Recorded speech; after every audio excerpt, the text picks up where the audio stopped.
In the past 16 months, we've traveled back and forth to the neon of Las Vegas, the bright lights of the world's most vibrant city, New York.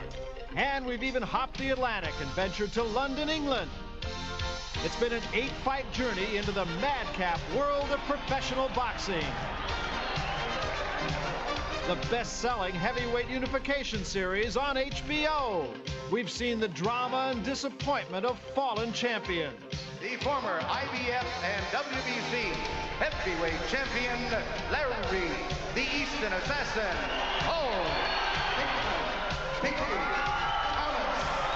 Terrible Tim Witherspoon. Uppercut was a good shot by Spinks. Spinks just let it all go. And Thomas is in trouble. He is in serious trouble. Berbick right on top of him. Witherspoon's still in trouble. Down he goes again, and now it's over. Rivera stops the fight. The fight is over. The varied controversial issues which have plagued this quest for one champion. And I can say to the judges, the referees, the promoters, the kids where the sun don't shine. And since we're on HBO, that's my big black behind. Angry and bitter fighters making accusations of promoters, and at times, even pulling out. Others taking a different road to greener pastures, as lawsuits are flying and championship belts are stripped. The disappointment and disgrace of challengers turned club fighters. Stephen Gangsta James Bone Crusher Smith. We also witnessed the emergence of a rising star. Tonight, we'll focus on Mike Tyson's trainer, Kevin Rooney, whose influence on the young champion is traced back to his own days as a fighter. Now, Tyson takes the final step toward the undisputed title. And now Tyson moves in for the kill. 2 uppercuts in the left hand. Thomas trying to hold on. Serious trouble, and down he goes. And finally, we've seen the opportunists. Tony Tucker, after a come-from-behind TKO of Buster Douglas, has emerged as the IBF heavyweight champion. There was left hook there. And a right behind it and another right. Douglas is in deep trouble on the ropes. Almost halfway through the round. Stop the fight. And Mills Lane, I believe, has stopped this one. He has. It's over. Tonight, we take an in-depth look at his controversial business relationship with his father, Bob Tucker, as we present the final chapter of HBO Sports' Heavyweight Unification Series.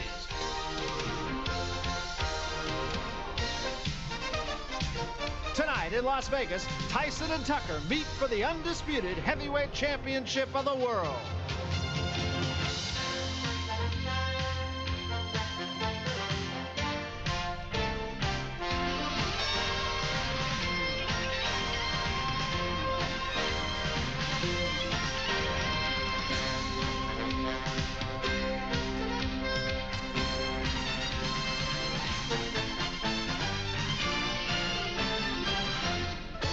Live from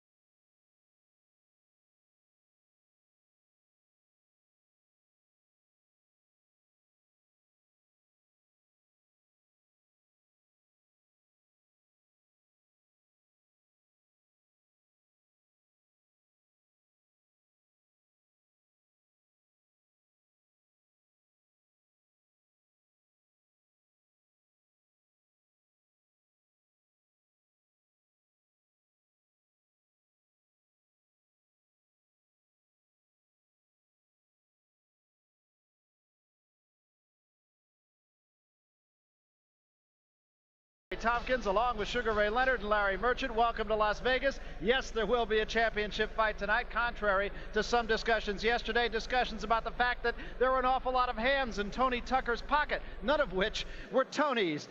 And also, I think a lot of people would have liked to have seen Michael Spinks in this championship fight and not Tony Tucker. But Larry Merchant, the simple fact is, Michael Spinks is up in the ozone here, and Tony Tucker is here tonight in the ring. I don't think there's any question or that it's any secret that we'd have preferred to have Michael Spinks fighting Tyson in the final showdown. But given the politics and the egos and the conflicts of interest in boxing, and the fact that some fighters try to circumvent the tournament and others try to sabotage the tournament, it's simply amazing that we would have any final at all. And it's even odd, in a way, that Michael Spinks, of all people, really validated Tucker as an opponent for tonight, because Spinks not only refused to fight Tyson in the tournament, but he also gave up his share of the heavyweight championship so that he didn't have to defend against Tucker, who was a mandatory challenger. Who is this unknown terror? Well, he's unbeaten against ordinary opposition. He's never been knocked down against the same opposition. And he is a big, tall, defensive-oriented fighter, the kind of fighter that has frustrated Tyson in the past. And one other thing, Barry, he has a 14-inch advantage in his hair length. Sure, let's talk for just a moment about Mike Tyson. He's a guy, and everyone has said this, including yourself, the only person who's going to beat Mike Tyson is Mike Tyson. And yet a couple of things that went a little bit astray for the champion in the past couple of weeks. He missed 3 or 4 days of training. That's never happened before. And when he weighed in yesterday, he was 3 or 4 pounds heavier than he has been, at least in recent fights. Is it just a mountain out of a molehill? Is there anything to it at all? Well, I think for Mike Tyson, what appears to be uncharacteristic is really normal, because when I was training for Hagler, I trained for so long, Barry, I had to break training. I had to break monotony. I think the same thing applies to Mike Tyson. He wanted to get away from that training atmosphere and go to a more peaceful-like atmosphere. It's okay. I don't see no big problem with that. All right, and of course, when something like that does happen, when a Mike Tyson does go AWOL, then I guess all the fingers start pointing, and in this case, the most logical place for them to point is into his own corner, and the second man in his corner, his trainer, Kevin Rooney. Now, of course, if Kevin Rooney is going to be held accountable at all for some of the lapses in Mike Tyson's training, then I guess it's fair to say that he can also be held accountable for Mike Tyson's record. Everybody try to relax and do the right thing now. Try to move your heads. Like, do the best you ever did, you know what I'm saying? You guys understand what I'm saying? Don't make me go off, you understand? That's work. That's work. That's work. At 31, Kevin Rooney has a stable of 2 toddlers and 1 21-year-old heavyweight champion, all of which happened happily in the long run, but unhappily at that moment after Alexis Arguello ended his own championship ambitions. Rooney learned that giving advice can be more rewarding than receiving punches. Rooney's journey to his enviable position began as a teenager in upstate New York, where he sat at the feet of Zen boxing master Cus D'Amato.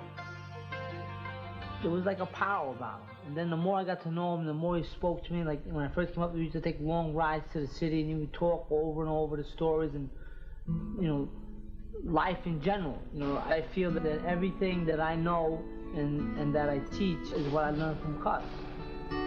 Rooney was D'Amato's keenest disciple when Tyson arrived at age 14 from a correctional institution. Gradually, a bond developed between the amateur and the pro, and D'Amato groomed Rooney to carry on his legacy through the future champion, even though he had never trained anyone before. The torch was passed when D'Amato died a year and a half ago. We just both grew up around Cus. We're like brothers.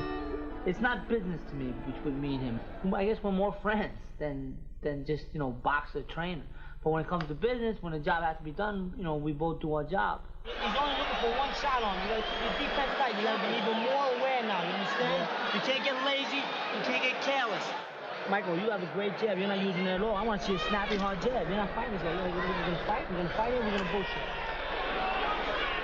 But given the high expectations of the precocious Tyson, whenever he looks less than his best, whether it's his fault or not, rumors surface. Rumors that a veteran, perhaps like Eddie Futch, will join or replace Rooney. I'm able to handle it. I know what I'm doing. See, now I've said this before. I've said it to newspapermen. I know how to read, and I see, you know, this guy, bring this guy in, Rooney's not doing it, this and that. I just take that stuff with a grain of salt. See, I've always said, I don't consider that I'm better than anybody, but I don't consider anyone is better than me. Now, how can I say that? I say that because I got an education. I was around Cus D'Amato, who was head and shoulders above everybody. There wasn't a greater trainer, teacher, or manager than Cus. Inevitably, despite the dynamic Tyson's perfect record, Rooney has been and will continue to be targeted for his imperfections. Rooney balances the ballyhoo with the belly aching by working with prison inmates. That, of course, is not unlike Cus D'Amato and the young, far from perfect Mike Tyson. We're all dealt hands in life. Now, these guys, you know, their environment or whatever, or they were just, you know, not too bright at the time they committed their crimes or whatever. So, well, I seen that side of life. So, and then I met a guy like Cus. So, well, now let me try to help. See, I don't need the job, but for the reason I told you before, it's a way for me to refine my skill. Whatever the pressure of his job, the responsibility that goes with the opportunity, life is a knockout for Kevin Rooney right now, as it is for Mike Tyson and everyone around him. I think we got a little bit of a dynasty going, and if we want to roll, I feel like give him good advice. Now, if the fighter goes out there and does it, that's good. If the fighter doesn't do it, that's bad. And if he doesn't do it, then they're going to look at me. So far they haven't had that opportunity. But you can see the handwriting's on the wall. If something is to go wrong, it's all going to come on Kevin Rooney. But that's the business. So, you know, it's no big deal. I'm not going to lose any more hair over it. Well, in just a few minutes, Kevin Rooney will bring his and Cus D'Amato's charge into the ring to try to win it all in the heavyweight division. As the WBC and WBA champion, Mike Tyson takes on the IBF heavyweight champion, Tony Tucker. Two undefeated fighters fighting for an undisputed title, only the second time in boxing history. You know, because of the celebrity status of our boxing champions, they're always being approached. Give me this, donate that. Can we have one of those for charity? It isn't often that a champion does the approaching. It was only a year ago when Holy Angels Church in Chicago burnt to the ground. Faced with a bill of more than $3 million to rebuild, Father George Clements needed help, and there was Mike Tyson. I have no doubt in my mind that with the help of the heavyweight champion of this planet, that church will go up. No doubt whatsoever. With more on Mike Tyson, here's Larry Merchant.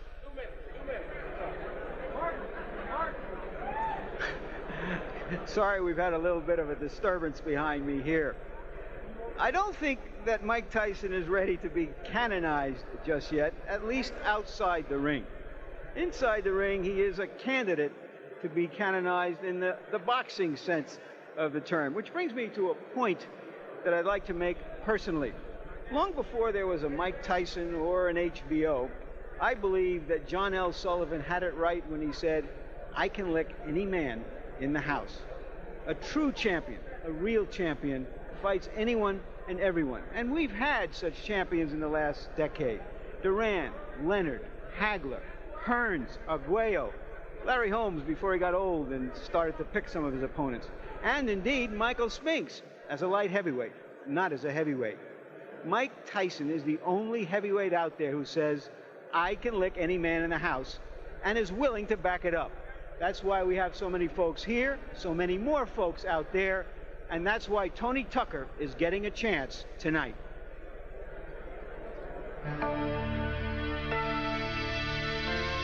After President Carter declared a boycott of the 1980 Olympics, the U.S. boxing team scheduled a series of exhibitions in Europe. En route to Poland, their plane crashed. There were no survivors. But the star of the team had missed the flight because of an injury sustained the day before.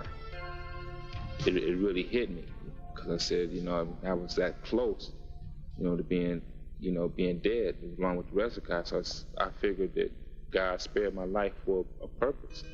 And that purpose was obviously to be a heavyweight champion of the world. Tony Tucker's career was guided by his father, Bob, a former amateur fighter himself. Although he would miss out on Olympic fame and instant fortune, he was well respected. He won gold medals at the World Cup and then at the Pan American Games, which turned out to be the highlight of his amateur career. His father would follow him into the pro ranks. Well, I really don't look at it in the manner of father and son. I just look at it as fighters and trainer and manager. I try to put father and son out of my mind. But if something catches me, like his leg getting hurt, and I jump in the ring, so then the father comes up. Fathers and sons, however, are notorious in boxing for starting better than they finish. Heavyweight champion Joe Frazier, for example, couldn't reproduce himself in his son Marvis. Couldn't make him over in his own furious image. In mid-career, Bobby Chez's father committed suicide. Later, Chez won a light heavyweight title. Emotions and/or economics usually get in the way of a son's development. I figured if I put all my interest into my son, I couldn't lose either way, whether he was successful or not, because I had put all my work and money into him. And it was better than me putting my money into a billboard or putting it into a particular lady, invested in that manner, because a lot of people spend a lot of money that way. I didn't see how I could lose. But the Tuckers had to sell off pieces of themselves, borrow money to get this far. Of the $1.9 million purse tonight, the fighter will get $600,000 before taxes. Promoter Cedric Kushner will get $350,000, as will promoters Jeff Levine and Josephine Abercrombie, who helped underwrite Kushner's investment in Tucker. Silent partners Dennis Rappaport and Alan Kornberg, $250,000 between them. Bob Tucker's share comes to something less than that for all his trouble. And finally, Emmanuel Stewart, Tucker's first manager, gets $120,000. I made the move that was the best for Tony, that I felt was best for his development. I knew ahead of time, and I told Tony to be patient, because I said, all those guys you see rush to the top, they're coming down just as fast. It proves me right. We got the championship. But I'll be completely right when he beats Tyson. A couple more fights and I can go sit down. My job will be done. I stood away from all that, the distractions, and kept on pushing and striving. And my dad was a very big help, because he was right there behind me saying, you're going to get there, you're going to get there, just keep going, keep going. Get me to the gym, keep going, keep going. So, through God and my father is why I'm here today. Few father-son teams get this far, to the big shot for the big time and the big bucks, even though their pie in the sky is sliced many, many ways. The downside is that his father may have impeded his development as an athlete by matching him exclusively with soft opposition, reducing his chance to win the big one against Mike Tyson. Because the idea is really not just to fight for it all, but to win it all. And you may have heard that the gluttonous Dennis Rappaport now wants a bigger piece of Tony Tucker's pie, $540,000. He tried and failed to stop this fight, as he has others. Apparently that's his true calling in boxing.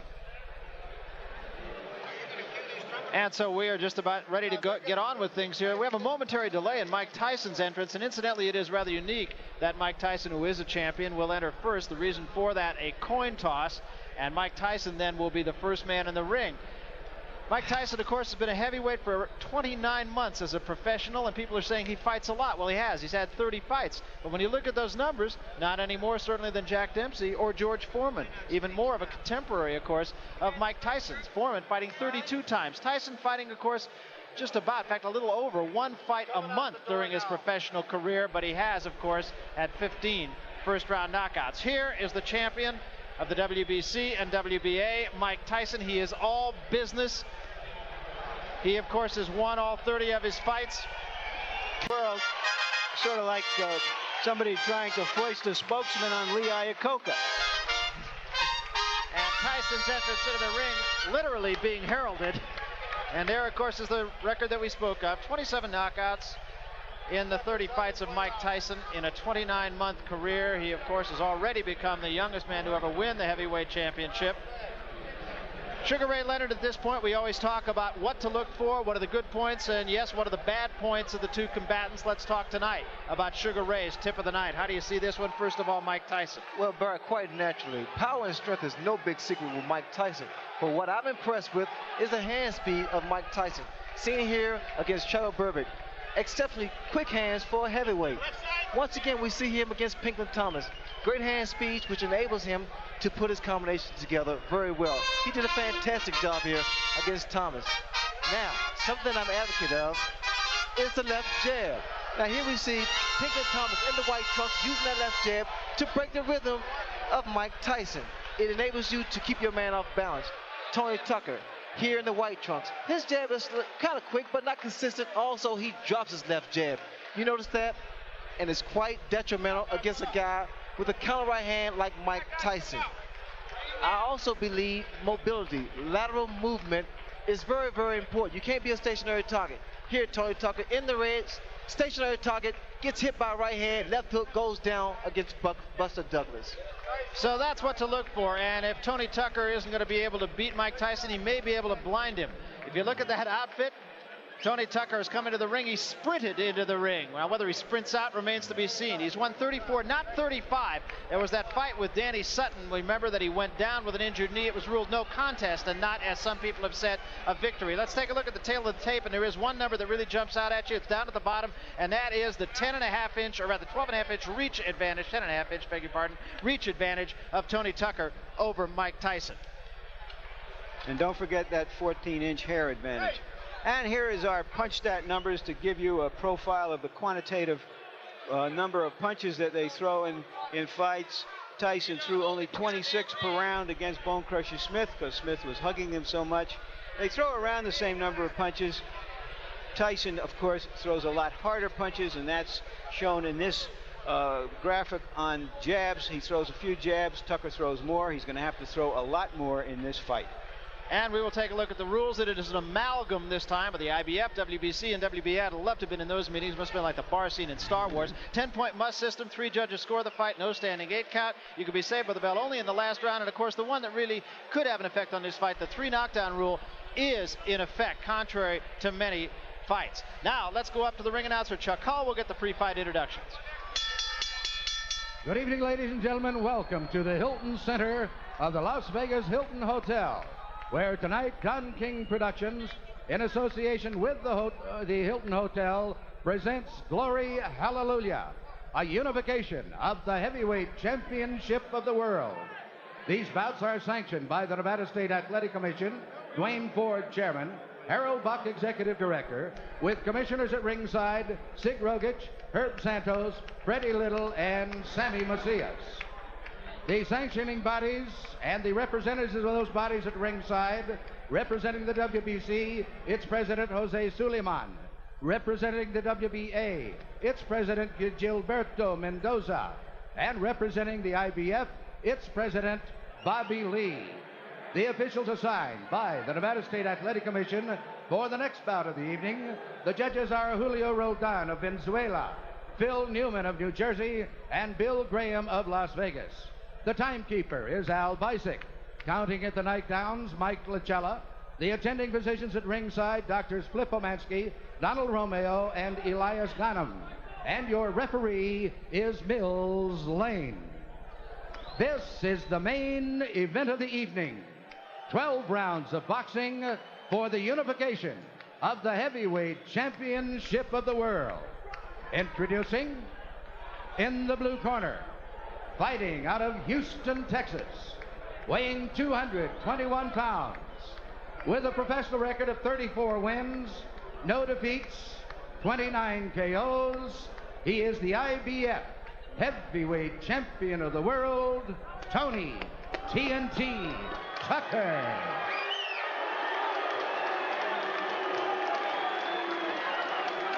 And in the red corner, from Catskills, New York, he too weighs 221 pounds. He is undefeated in his professional career, 30 wins, no defeats, with 27 KOs. He is the WBA and WBC heavyweight champion of the world, Iron Mike Tyson.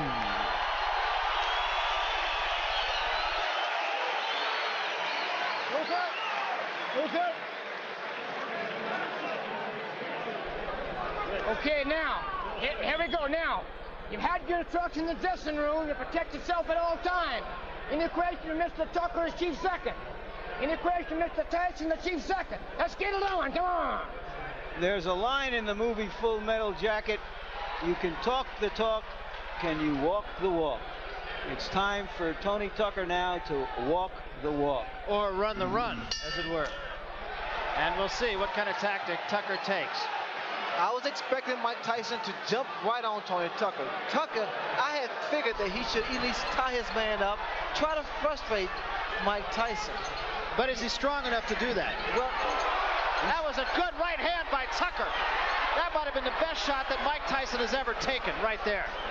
Did you notice that uppercut blocked Mike Tyson? This man, Tucker, may have found out a weakness. He may have seen something. Technically speaking, no one gave Tucker a chance, but there are miracles here. The last time Tony Tucker lost a fight was in 1978. You know, a lot of times people say, well, what do you see in Mike Tyson? And we always felt that he was susceptible to take jabs, but I think what Tucker saw in Tyson was the uppercut. He was susceptible to the uppercut because of his style, the way he launches in. That was one of the few times I have ever seen Mike Tyson stopped by a punch.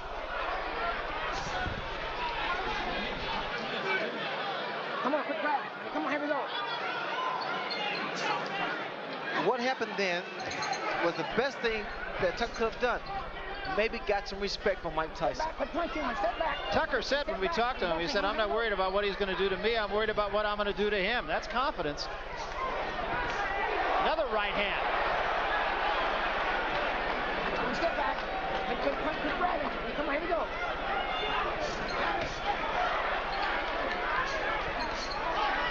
And another right hand by Tucker. Tucker seems willing to brawl with Mike Tyson early. Step back. Get him up, Tony. Come on. There was a left hand by Tyson. Also, Tony Tucker stated that because no one expected him to win, that was motivation. And he's fighting with sheer motivation here. A lot of confidence. Yeah, he said he likes being the underdog, even though it's the first time he's been one. Probably since he was an amateur. You know what's happening? Every time Mike reaches in, Tony comes with the right hand, a counter right hand. We step back, quick punch. Step back, here we go. The other thing you have to say about Tucker is that he has fought to the level of his competition and just a little bit better, enough to win. Against James Broad, frankly, I didn't think he fought that well, but it was against James Broad. Against Douglas, he fought a little bit better. And now we'll see what he can do against certainly the best fighter he's fought so far. Step back, Mike. Step back, Tony. Step back, clean. Real clean. Here we go. Again, a right hand, but he took a right from Tyson. And another big right by Mike Tyson. Step back, quick punch. Step back, Mike. Step back. Did a very good first round for both men, and particularly for Tucker. There's a great left hand at the bell by Tyson.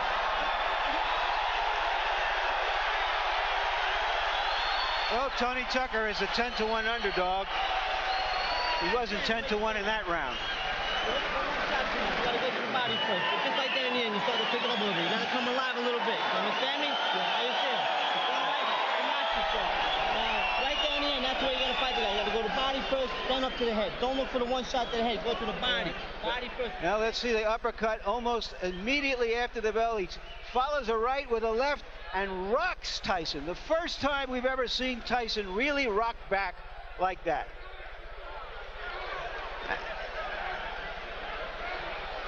And again, it looks like Tucker has been coached to look for the left hand. Now there's the right hand that landed high on the head of Tucker and did no damage. And sitting way up in left field, folks, is Michael Spink, sitting in the last row of the balcony here at this place. We'll show you a picture of him later on.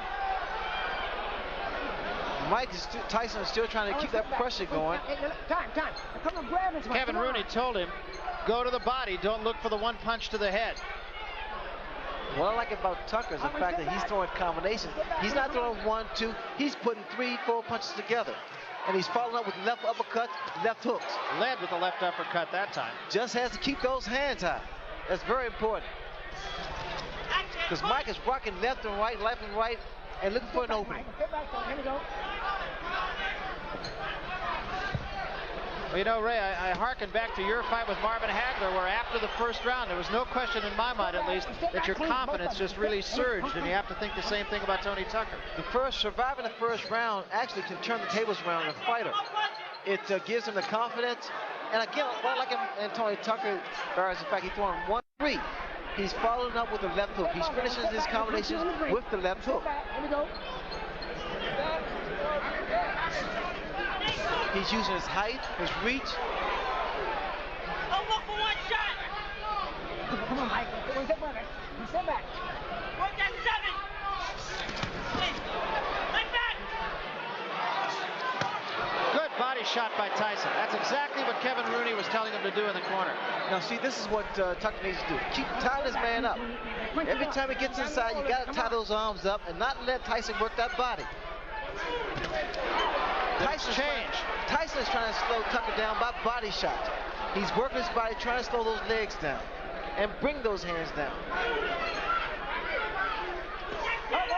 Time. That was a little bit low, and I think it's going to draw a warning. If you go down there again, it's going to come in. Come on.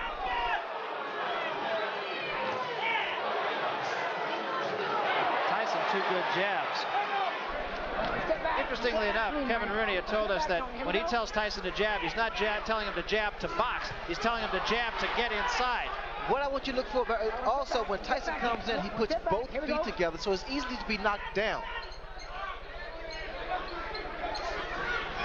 That was a good example. That uppercut is going to do the job over and over again. Almost hooked him with the left hand before bringing the uppercut underneath. He did hold him. That is a look of confidence in the face of Tony Tucker. He's tying his man up once again. Very smart thing to do. He really wants to frustrate Mike Tyson. There was a left hand by Tyson, but it did not appear to hurt Tucker.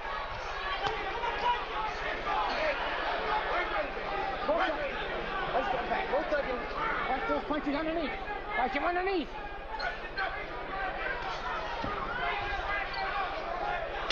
Time. Well, Tucker wasn't given much chance, but of the 5 billion people on the planet, he's the only one who has a chance to beat Mike Tyson tonight, and right now he's taking advantage of it. Come under. Yeah, when they come in, come under. Hey, if you're doing that, keep your balance. When you punch him, walking, turning sideways and walking. Give me the bucket, give me the bucket, give me the bucket. And there's Michael Spinks, way up in the last row of the bleachers here. He went up there as a publicity stunt to get some attention, to get a future fight with Tyson. Of course, when he was in the tournament, that's about as near to the ring as he wanted to get with Tyson. I think that was Bob Uecker sitting next to him, wasn't it?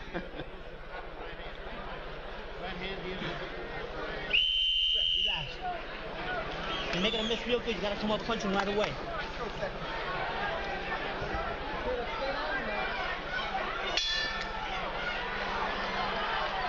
This is the 3rd round. A lot of people did not think it would go this far. Here we go again, tying his man up. Again, very good tactics here. You can't allow Mike Tyson to punch inside. Now we need to see some jabs by Tucker. And some lateral movement, which we see now. And try to catch Tyson coming in with his head. Time, step back. Mike, step back, time. And keep those punches up, don't go down there again. Come on. Mills Lane, very take charge as a referee. No nonsense guy. Tucker with another left hook to the head of Mike Tyson. Body first, combination. All right, get off that neck, Tony. Get off that neck. Grab him, get off that neck. Here we go. With a jab, combination. Tucker tied his man up and got out of the corner.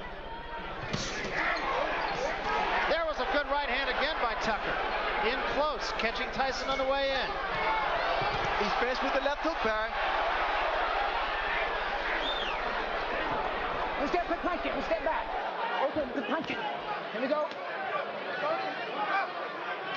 What's allowing Tony Tucker to get that hook and that uppercut in. What's happening is the lateral movement that Tucker has, his jab, he's catching Mike as Mike's going in coming in with his head.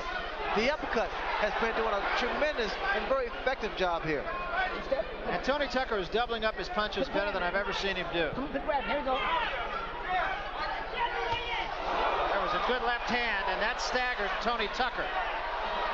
Again, he's tying his man up. It doesn't seem like much. It doesn't seem effective for Tucker to be tying up. Come on. And he's getting warning from Mills Lane. But the fact of the matter is, frustration is what it caused. It creates frustration in the fight. Watch out. You got 2 hands are free, Mike. 2 hands are free. All right, now you're tied in. Here we go. One step back.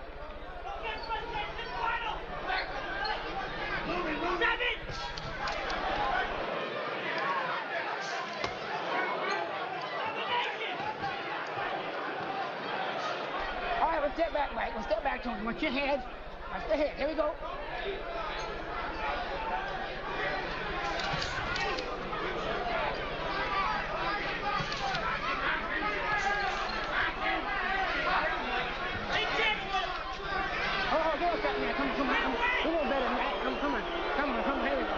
Crowd booing the tactics of Tony Tucker, but I'm not sure you don't disagree with those I don't tactics. disagree at all because Tony's been tying his man up. There was a good right hand by Tucker again. But they're uppercuts, Barry. You notice they're uppercuts. Again, he's tying his man up. Frustration should show the face of Mike Tyson.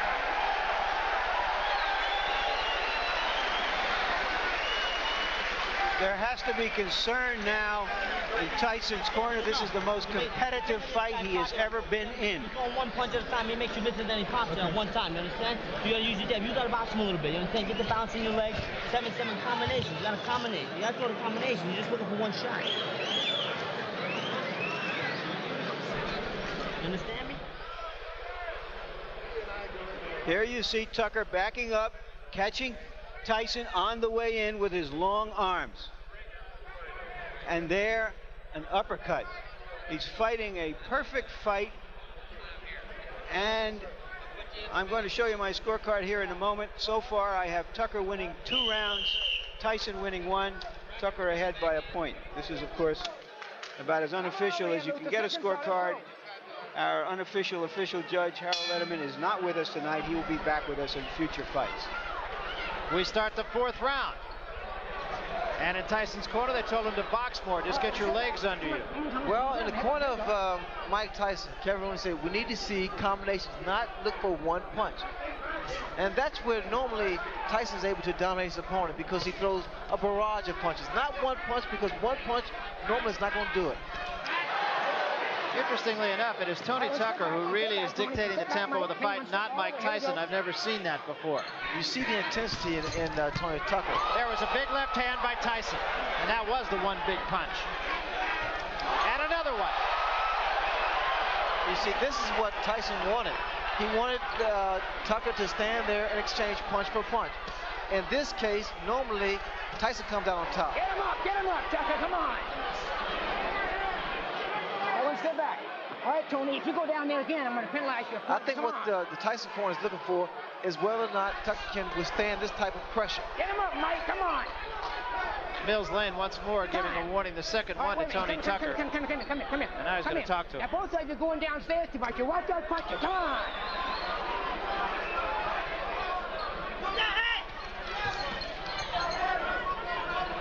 All right, one step back, Mike. Typically, one step back. You get back. Here we go.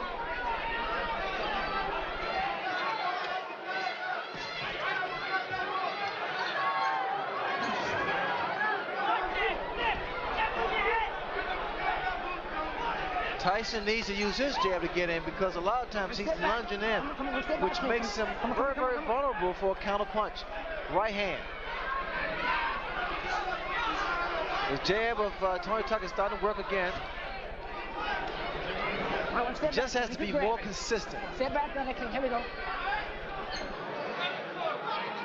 Take it downstairs sometime. He needs to throw a jab downstairs, bring it back up to the head. There's a right hand again by Tyson, but still, you notice a big left hook land from Mike Tyson.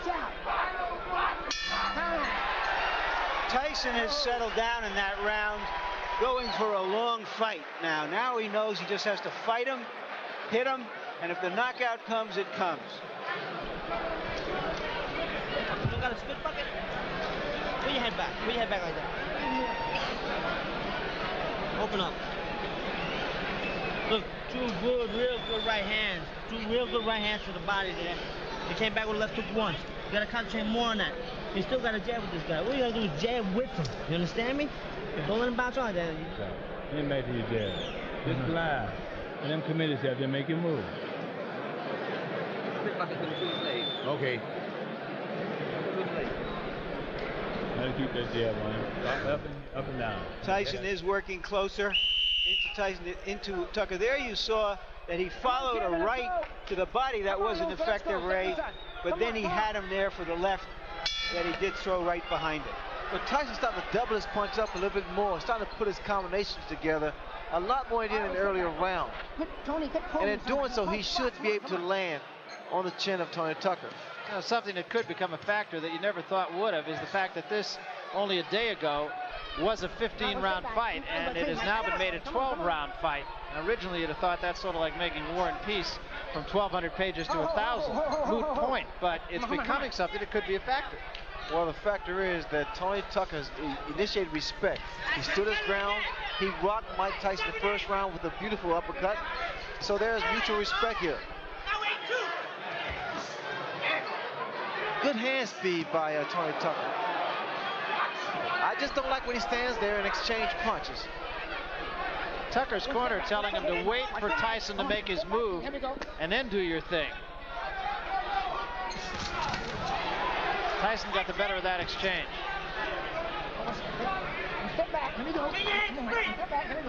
Tucker said that everybody that Tyson fought has either run or stood right in front of him, and he said, what I'm going to do is I'm going to move and I'll be firing. And through the first 3 rounds, at any rate, I'm not so sure about the 4th, but the first 3 rounds, exactly what he did. I noticed that Tony Tucker's left hand is starting to drop. That could be very, very inviting for a counter right hand. A lead-off right. There's the left hook. But you notice the left hand of Tony Tucker is starting to drop at his side. And that's been his history. Against James Broad, he had that left hand down at his side virtually all night. And even when he threw the jab, he brought it up from the hip. Well, that's how Buster Douglas was able to drop it, because he had dropped his left hand, and Douglas countered with the right hand.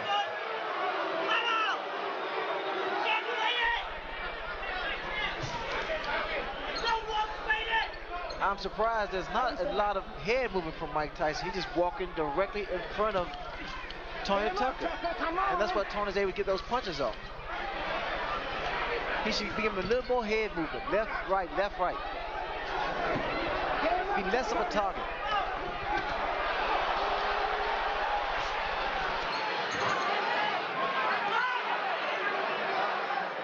All right, let's step back. Step back, Mike. Come on, here we go. There was a right hand in close by Tyson.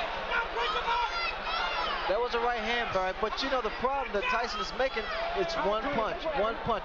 We have to see more combinations if you want to get Tucker and get him out of there. I think Tucker, on the other hand, is fighting a superb job. He's doing a superb job.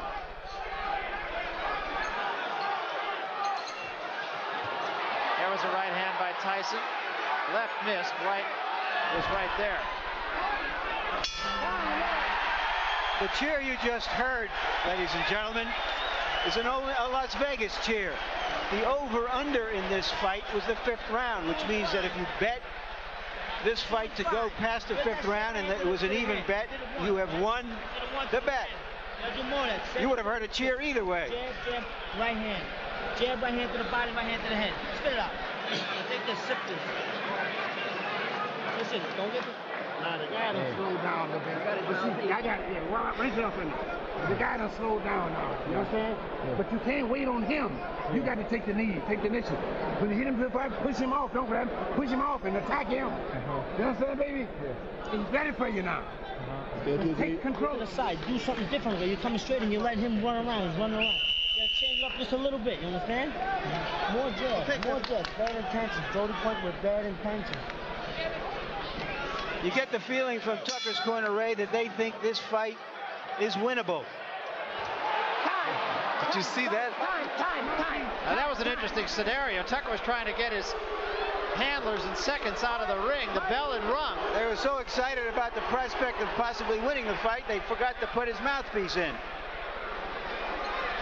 You can understand now, Ray, why Michael Spinks didn't want to fight Tony Tucker. So I think Tony Tucker has surprised a lot of people. Right hand by Tyson.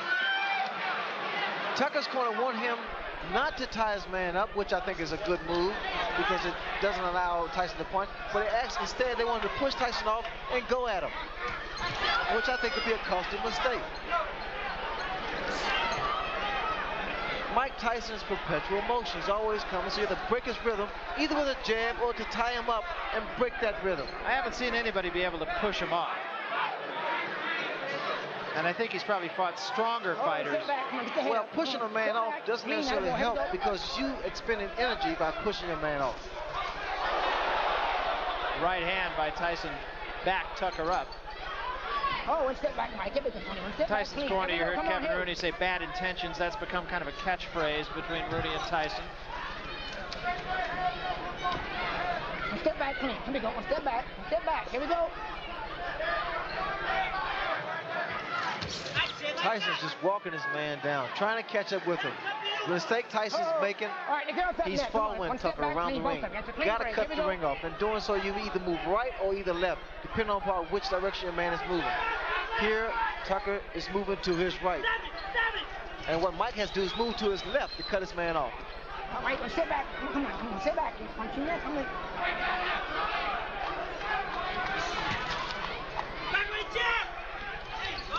The fact that Tucker has his height advantage, reach advantage, and a good boxer, and I tell you, he impressed me with his foot move because I didn't expect that much from him.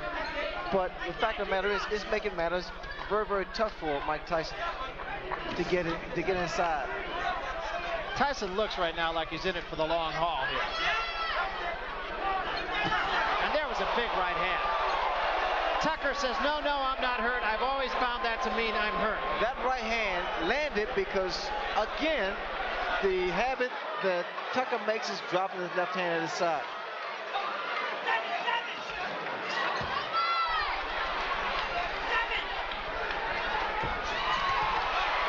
And he took another right hand, got cute, and paid the price. I think he's watched my fight before. Yeah, I think he has too. I think his timing is not as good as yours.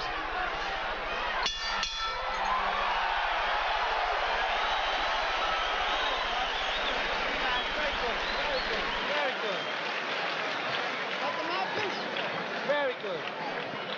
Wow. Got a little spring in the leg, got a little bounce into them legs, and using that jab the same way. And that right hand, you see, you hit him with the right hand. You gotta do more of that. He's a difficult guy to fight. He's moving. Whenever you get close, he grabs you. I haven't seen you punch out once yet. Let's take a look at that right hand that Mike Tyson got in. Yeah, you see him use the left hand just as a way to get in, and then firing the right behind it. Now this is good fighting now that he's settled down. The great fighters don't go out looking for a quick knockout. The great fighters go out and fight, and when the opportunity for the big punch comes in, they take it like that. And here's my scorecard so far. I have Tyson coming on in the last 3 rounds because Tucker has not been throwing as many punches as he did earlier. That little bit of insolence he had at the start of the fight to establish himself doesn't seem to be there anymore. He has to go on the attack.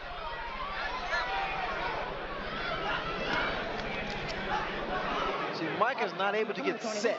He's not able to set his punches up to land on Tucker. There, he got a warning from Mills Lane for punching while he was breaking. But again, you notice the movement of Tucker's really throwing Tyson off, not allowing him to get inside and be effective. Tyson's jab in the last 3 rounds has been effective in allowing him to get inside on Tony Tucker. It's not a jab like Tucker's. Tucker predominantly a boxer, and Tyson, of course, a banger. But his jab does allow him to work in. All right, one step back. Come on, one step back, Mike. One step back, Tony. Here we go. Come on.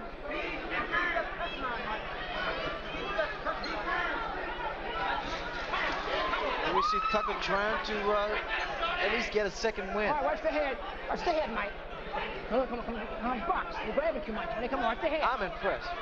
But Tucker's really doing a fantastic job. He hasn't been as tense as he was in the first fight, has he, Ray? Where he was just like he was just come out of an ice box. How tense and tentative he was in the fight with Douglas. He appeared to be as loose throughout most of this fight. No, I would agree. He's very relaxed. I think what did it was that first round when he rocked Mike Tyson. He said, hey, I can punch too. Well, in fact, in that first fight, he got a cramp in his left arm in the first round. A knot actually formed. It was with him the whole fight. And he feels it was just from tenseness. Also, I think in the back of Tucker's head is the fact that the more rounds they go, the more credibility that he has, because he wants to prove that he is indeed a great fighter. You know, another thing that I feel we should at least point out here is there was a rumor in Las Vegas boxing circles the last couple of days that if you go down there one more time, it's going to cost you a point. Once more warning from Mills Lane. Third time, he said the next time it's going to cost you a point. But there was a rumor about Tucker's right hand, that he had injured his right hand, and that's why he backed off training for the last few days. That was 3 consecutive left hooks thrown by Tony Tucker. You don't see that from a big man. Not in a heavyweight. They don't throw those kind of punches.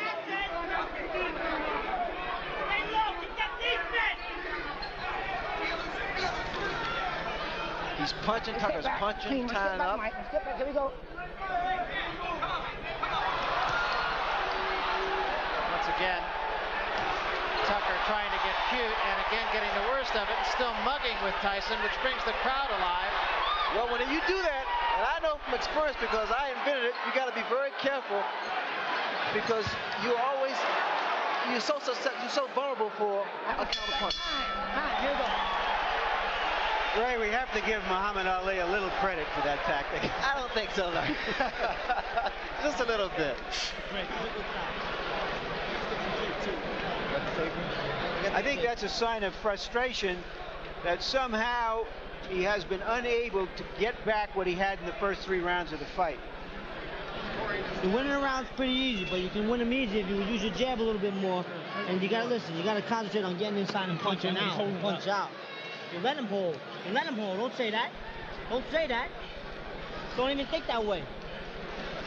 Give me that. Spit it out, follow it. You understand? You don't even think of that. Let these punches go. Rip these punches. The band attention. Now there you see, he's pointing at him. He's winding up. And he's going to get hit by Tyson's jab.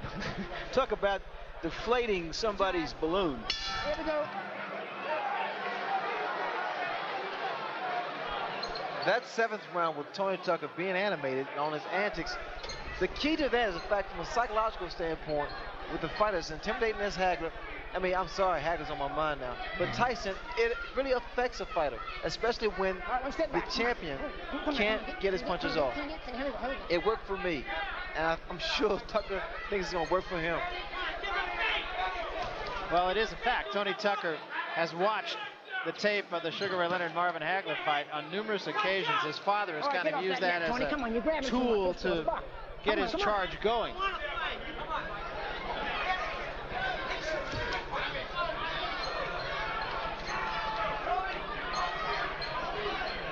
Unfortunately, it was only half worked. But if you analyze it though, Barry, actually he's doing what I did to Hagler. He's punching a little bit, he ties the man up, and get back on his bicycle. Yeah, but you did that and made the punch count, and he did that and got hit. Well, the key is doing what you have to do and getting away from him, not being stationary.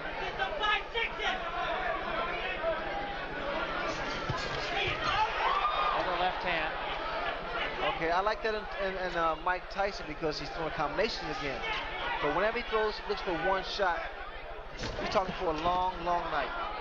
In the middle of the last round, we talked about the rumor of Tony Tucker's right hand, and I've been watching him since that time. I've not seen him throw the right hand in anger since the middle of the last round. I hadn't noticed before that, but let's see when he does throw that right hand, or if he throws the right hand. Well, in a fight of this intensity, this magnitude, when you're fighting, you really don't feel it because your adrenaline is flowing, and you don't feel the pain. He did throw a right uppercut there, which missed.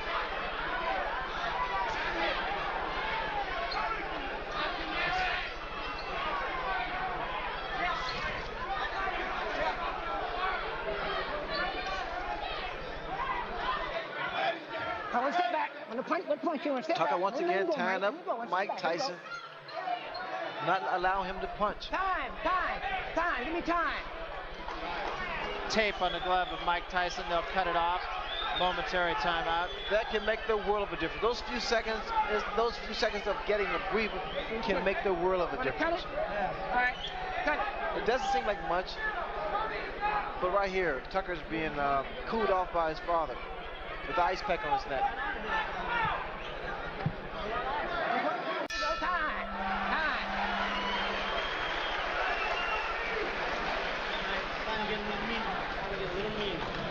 Time out, please. Take a deep breath. Lean back, take a real deep breath. Deep breath, let it out slow. Take it on, one more. Time to get a little meaner in here now. Open up. Foot off the rope. We're good. Spit that out. Spit that right out. There we go. Open up again.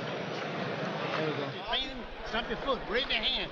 Keep him tied up in knots all the time. Outside that box like you're doing, you're thinking you're looking like a champ. You're looking great. Frustrating. Oh.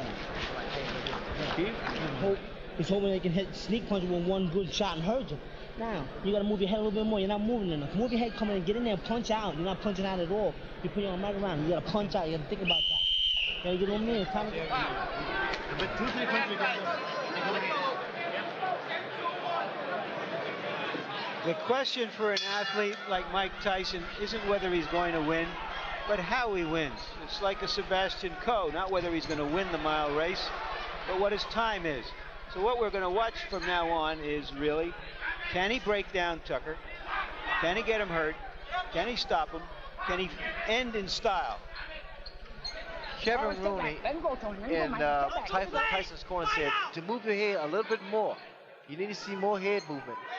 That graphic a minute ago saying 15 rounds, as we mentioned. We are, of course, as of yesterday, going 12, not 15.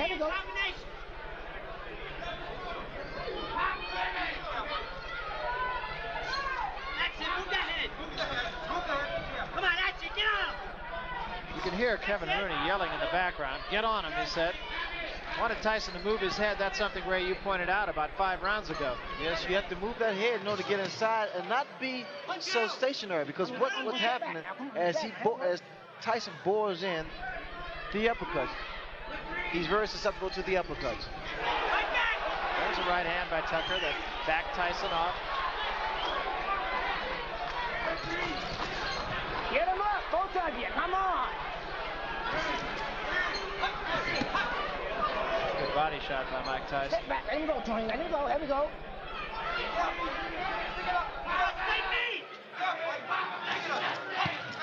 There was a big left hand, but again, Tucker shakes his head. I'm okay. A lot of times, when that left hook of Tyson's landing, because that's the direction that Tony Tucker's moving, it takes away the power of it. Takes off the leverage. Let him go, Tony. Let him go. Step back. Here we go.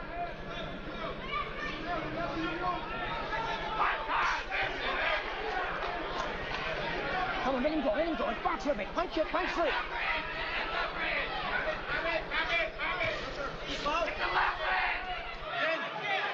Get to the side! Jeremy, get to the side! Right hand right above us by Tyson. What Tucker can be doing as he's moving to his right or left, what you do, you stop, and then you throw your punches. Then get back on your bicycle. Let him go. Let him go. Let him go. Go over here. Go over here. Now look, I don't want to have to penalize. Let's keep punching some, okay? Come on. Come on. Come on. Mills Lane saying, I don't want to have to penalize you. Let's do some punching. Tyson getting off quicker with his jab now. It's a good, short, strong, fast left jab of Mike Tyson. All right, watch that. Mike, come on. Watch the head. Come on.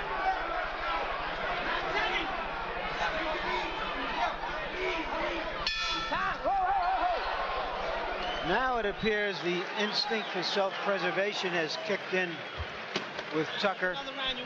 More interested in defending himself than in attacking his opponent. Open up. And all you got to do is throw your jab a little bit more. Where's the body change? I haven't seen a 5-6 all night. Spit that out here. Here we go. Let me get in here, Mike. He's working on the glove play.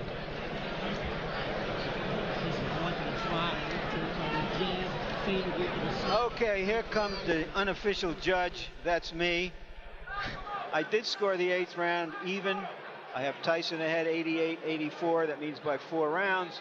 And unless Tucker can put some real hurt on him, he has to knock him down or stop him. Keep him by surprise. On my card.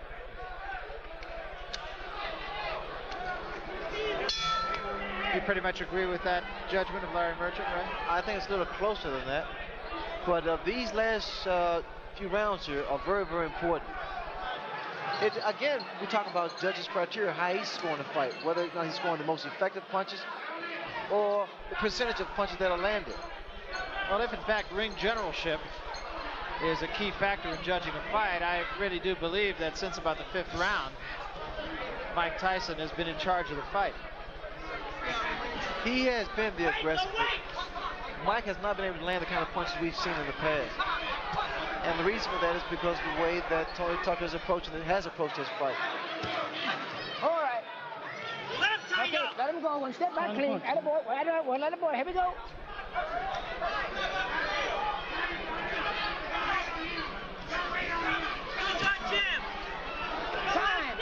Time. Over here. Come here. And now Mike Tyson will get his All right, here we go. Come on. drawers lifted rather than his hand. Tony Tucker's right hand now is dropping, and that is asking for Mike Tyson's left hook. Tyson continually putting pressure on Tucker now. Come on. One step back. And get that head up. Watch that head. See, Mike can't get his left hook in because he's coming in first with his head. He needs to throw a little short jab, then step. Like that. Throw a jab, then step in. Get close. Now come. There it was. That's what you have to do. That's what he has to do, brother. This jab's gonna get him closer to the taller man, Tucker, and then he can throw his punches. Once again, bro, you see what's happening here. Then he gets in. Now he's starting to cut the ring off. Now he's not following Tucker. Now he's inside again. The jab once again is effective.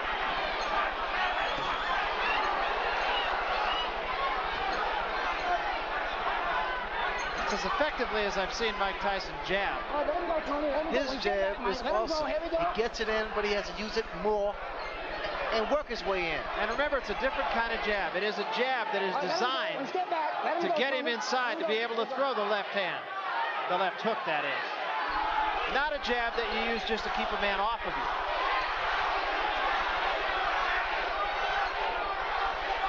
Mike can't keep running with his chin like that. Not with the hand speed of Tony Tucker. And that height of Tony Tucker. All right, let him go. One step back, Mike. Let him go, Tony. Let him go. Here we go. I'm almost expecting one to go down because a lot of times both guys are reaching in with their chins first. Tyson was a little short with both that right and the left.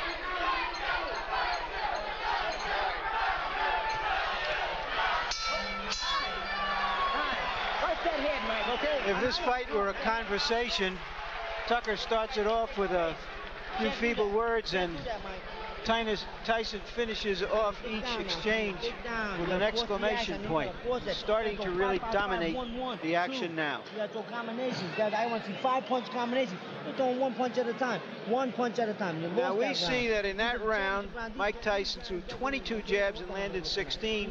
And earlier when we showed you our punch stat before the fight, showed that he had been throwing roughly 10 jabs and landing half or less of them. So he's picked up using his jab.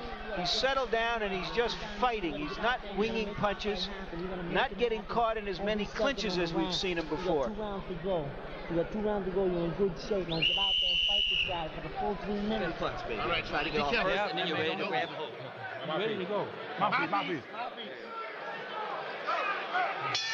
Tucker needs to do something dramatic. Will he try? He looked a little bit like a tired fighter, just looking at him in his corner between those rounds. Oh, because he's never fought at this pace. But this is when you reach down, bro. This is when you show that you really, really want to win. This is when your body aches, your legs cramp, but you got to push it. You got to push it to the limit. stand in Tyson's corner. They told him he got 2 rounds left. Fight for the full 3 minutes. Your arms ache. They start to drop. You know you have to bring them up because you know somebody can throw a counter right hand or left hook. And again, a timeout. This time it is the tape on the glove of Tony Tucker that comes loose.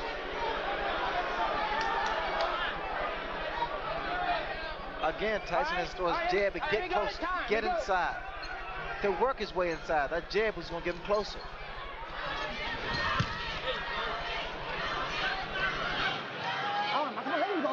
Tucker holding a little bit more early here in the 11th round. There's frustration in Mike's face. And the reason there's frustration is because of what Tucker's doing. He's tying his man up. Those little antics there sometimes work. You get what you do, you reverse the crowd's approval.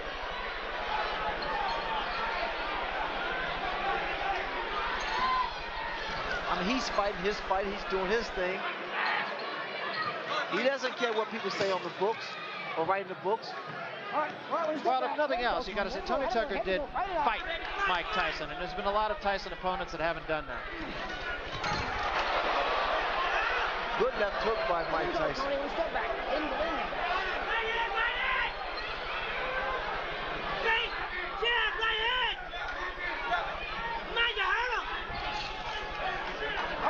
Again, the voice you're hearing in the background is the voice of Kevin Rooney, Mike Tyson's trainer, who's saying, come on, you hurt him.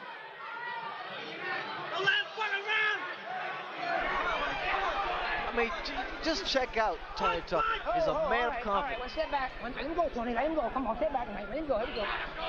Come on. Don't let him steal it. There you go.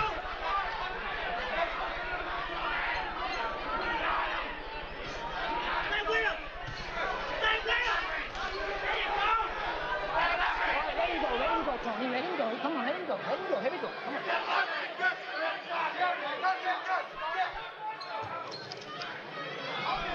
All right, both of you, come on, this box, whoop it. Tony, quick, grab it. Come on, let's go.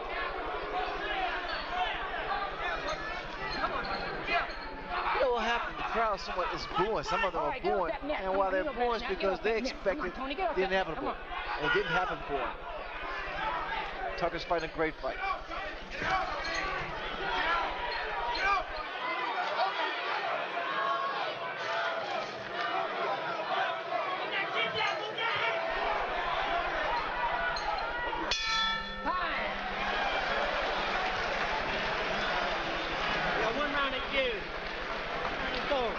Too close that round. Too close for comfort. Hey, bring this thing over here. Take this one. Take this one. Spit that out. 3 minutes. Spit it out.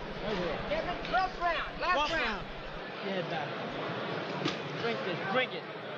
Last round. Yeah. Use your jab. Throw him in combination. Step to the left or right. Get in. Don't let him get in an off. Let him get an off on you. This is a crucial round here. Breathe so slow. Stay on. This guy's gonna try his best to steal this round. You understand? Yeah. They did. They got a shot. And with these ones, I don't know. You understand? I want to win this round big. You understand? Yeah. Get out there and do something with this fucking round. Don't bullshit. Get in there with that jab and get We need it right here. Mike Tyson is 1 round away from becoming the unified heavyweight champion at the age of 21. But interestingly, this obviously won't be a dramatic victory unless he does something dramatic here, but it has been a good workmanlike job. An effective victory. It was interesting to hear Kevin Rooney in the corner saying, with these judges, you never know. You got to go out there and win this round big.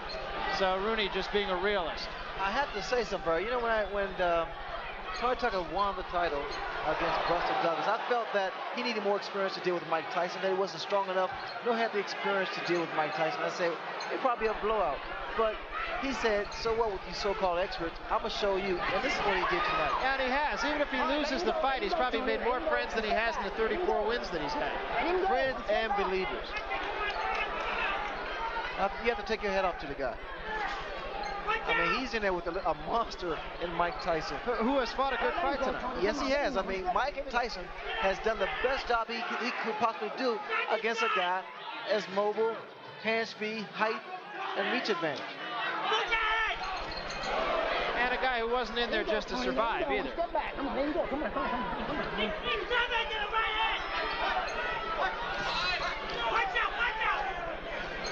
All right, well, step back, Mike. Here we go. Tony Tucker, as Larry Merchant's always fond of saying, he had the big hat, and while maybe he didn't have all the cattle, at least he had a couple of cows.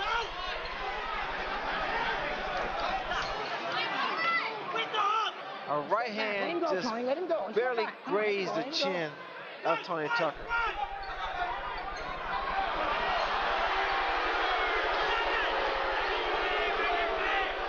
Crowd getting a little tired of that.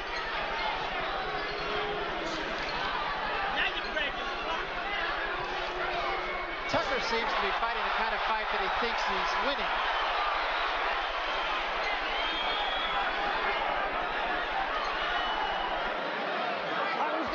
Here we go.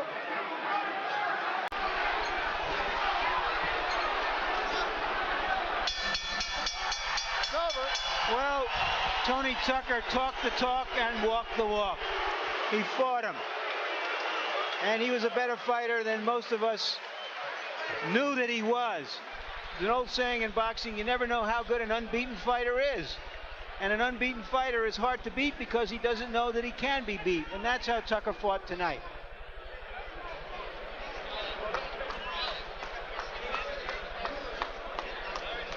Conversation going on between the two. This seems of a friendly nature. I love you. No, the other way is right. All I'm going to say is, praise the Lord, Mike. Praise the Lord, baby. Tony Tucker, very religious man.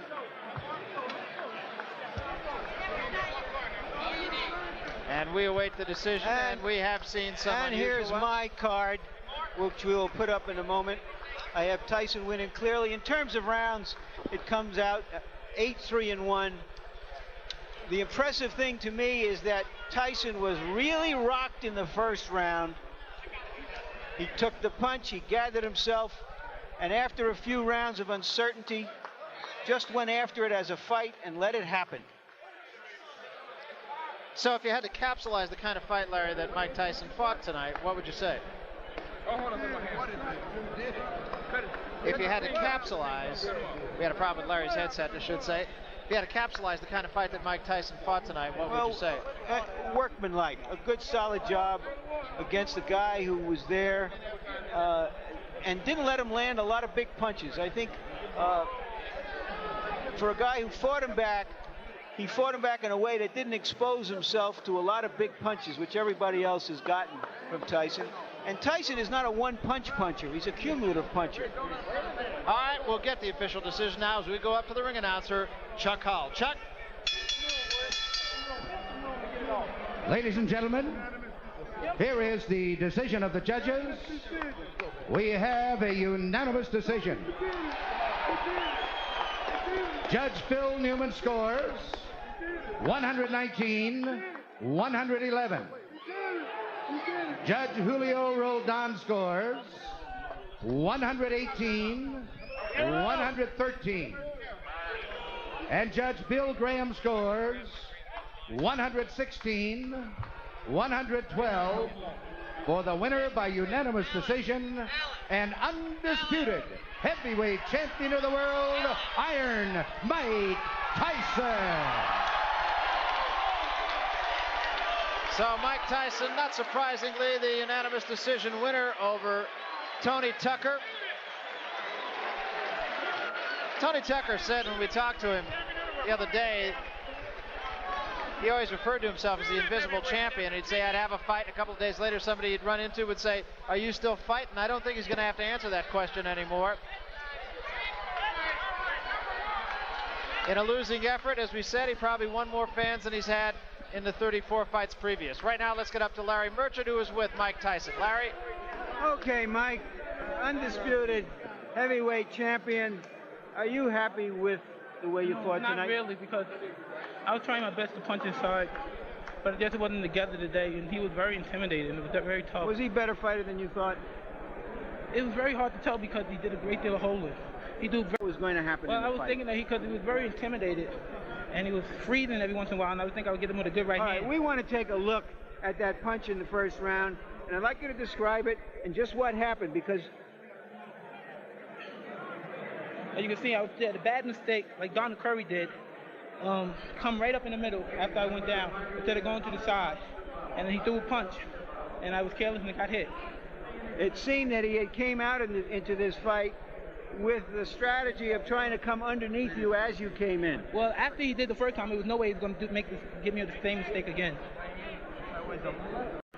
And I was just a little confused because he was holding a lot, but I stopped being frustrated and I just continued jabbing most through the round. Let's take a look at what happened in the last round when he came out in some desperation and started to throw big punches again. Describe what you see. What was all this jiving and antics? He was a little intimidating. He would try to make me think that he was fresh and he was ready to go when he was not tired. I wasn't expecting him. But look, as soon as I come in, he grabs me. Mike, congratulations. Thank you, Larry. Undisputed champion, 21 years old. Do you feel now that you're the undisputed champion, that really is more meaningful than the other championships in terms of history? I knew I was youngest heavyweight champion when I beat Berger. Thank you very much. Okay, Mike, thank you. And back to you, Barry and Ray. Okay, thanks very much, Larry Merchant and Mike Tyson. Ray, I asked Larry Merchant how he would evaluate Mike Tyson's performance. Let me ask you not only how you would evaluate Mike Tyson's performance, but how you would evaluate Tony Tucker's performance. I mean, I think words can not really describe what I feel for Tony Tucker. I think what he displayed tonight was the fact that he was a nonconformist. He did what a lot of us didn't think he could do. And that's why I respect the man so much, because he boxed, he clinched, he fought a very strategic, a very tactical, a very intelligent fight. I had the feeling that he tried to borrow a page from the Ray Leonard playbook. When we talked to him just the other day, we talked about the fact that he watched your fight a lot. You talked to him a great deal about what you had to do to win, and it seems like he heeded that advice. You know, and I saw that in the makings as the rounds would progress, because I was saying the key to winning is the frustration, to tie your man up, to break his rhythm and throw your punches and win that round at the end of each one. Let's take a look then at some of the final numbers from our punch stats statistics. And there they are. Tyson throwing 412 punches.